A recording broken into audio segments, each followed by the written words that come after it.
उत्तर प्रदेश में पंचायत चुनाव के लिए लोग बहुत दिनों से तैयारी कर रहे हैं, जिसमें कि आपको बता दें पंचायत चुनाव जल्द ही होने वाले थे, लेकिन उनकी अब तारीखों को बढ़ा दिया गया है। पंचायत चुनाव यूपी में एक ऐसा चुनाव होता है जिसमें लोग सबसे पहले अपने सदस्य को चुनते हैं, उसके बाद उसके प्रमुख को चुना जाता है। लेकिन डायरेक्ट ही पंचायत चुनाव को लोग इस प्रकार देखते हैं जिससे कि उनके लिए डायरेक्ट इनडायरेक्ट ऐसा लगता है कि उन्हें कि इससे हमें प्रत्यक्ष रूप से फायदा होगा। पंचायत चुनाव में लोग अब तैयारी करने वालों के लिए एक थोड़ा सा झटका लगा है, क्योंकि 6 फरवरी को पहले अंतिम मतदाता सूची आने को थी, लेकिन अब वह मतदाता सूची 6 मार्च को आएगी। ऐसा संभावना है कि पंचायत चुनाव अब 1 माह आगे बढ़ सकता है, क्योंकि अब अप्रैल में 25, 26, 27 अप्रैल को उत्तर प्रदेश होम गार्ड का पेपर है, और उससे पहले अब 6 मार्च को अंतिम मतदाता सूची आएगी। उसके बाद लोगों को ये महसूस होगा कि वास्तव में अब पंचायत चुनाव शुरू हो चुके हैं। लेकिन बार बार उत्तर प्रदेश के पंचायत राज मंत्री ओम प्रकाश राजभर ये कहते नजर आ रहे हैं कि जैसे ही अंतिम मतदाता सूची आएगी उसके आधार पर हम तत्काल पंचायत चुनाव करा देंगे। लेकिन पहले मतदाता सूची अंतिम 6 फरवरी को आने को थी, लेकिन अब उसमें बहुत सारी त्रुटियां देखी गई हैं। कुछ विधानसभा में ये देखा गया है कि एक ही नाम के कई सारे लोगों के अलग अलग जगह पर वोट बने हुए हैं, केवल उसमें आयु का अंतर है, नाम एक ही है, पता एक ही है।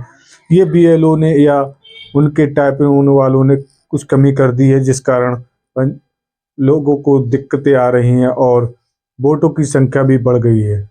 अब निर्वाचन आयोग उत्तर प्रदेश ने कहा है कि अंतिम मतदाता सूची 6 मार्च 2026 को आएगी। 1 माह जैसे ही बढ़ता है तो लोगों के दिल पर धड़कन बढ़ जाती है, क्योंकि जो पंचायत चुनाव इलेक्शन करने जा रहे हैं, जो प्रत्याशी लड़ने जा रहे हैं, उनका दिन पर दिन खर्चा बढ़ता जा रहा है। क्योंकि इसमें लोगों को ये लगता है कि कहीं ना कहीं हम इसमें पैसा कमा सकते हैं, कहीं ना कहीं हम इसमें कुछ ना कुछ खाने पीने को मिल जाएगा। बहुत सारे ऐसे कार्य होते हैं जिससे कि पंचायत चुनाव में लोग बढ़ चढ़ कर हिस्सा लेते हैं। इस पंचायत चुनाव में आपको बता दें कि अभी इसमें आरक्षण का पेच अभी बाकी है, क्योंकि इसमें जाति गणना के आधार पर आरक्षण आएगा। परिसीमन तो हो चुका है, लेकिन आरक्षण में भी अभी पेच बाकी है। इसमें भी बहुत सारे पेच फंस सकते हैं, क्योंकि कुछ स्थितियों में ये देखा जाता है कि आरक्षण गलत तरीके से कर दिया जाता है, सत्ता के दबाव में या पैसे के बल पर। कहीं ना कहीं लोग अपने पक्ष में आरक्षण लेते हैं, फिर उसमें याचिका बढ़ती हैं, बहुत सारे समस्याएं आती हैं। इसी सरकार का यही ज़्यादा से ज़्यादा आदेश है कि आरक्षण तभी आए जब हम चुनाव की घोषणा करें, जिससे कि कम समय मिले लोगों को और कम से कम पैसा खर्च हो। लेकिन अब ये माना जा रहा है कि 10 मई के बाद ही चुनाव होंगे, क्योंकि 25, 26, 27 अप्रैल को उत्तर प्रदेश होमगार्ड भर्ती का पेपर है और 6 मार्च 2026 को अंतिम प्रकाशन आना है। इसके बीच में तो मुझे ऐसा लगता है कि चुनाव नहीं हो पाएगा, क्योंकि इसमें आपत्तियां भी होंगी और बैलेट पेपर की व्यवस्था चुनाव आयोग कराता है। लेकिन इस व्यवस्था से ऐसा लगता है कि अब चुनाव 10 मई के बाद ही हो सकेगा।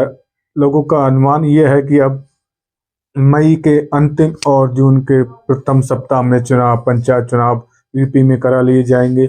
लेकिन ये घोषणा अभी आधिकारिक तौर पर नहीं की गई है, लेकिन लोगों का अनुमान पूरा है। सभी प्रत्याशी भी यही सोच रहे हैं, क्योंकि अभी आरक्षण और बहुत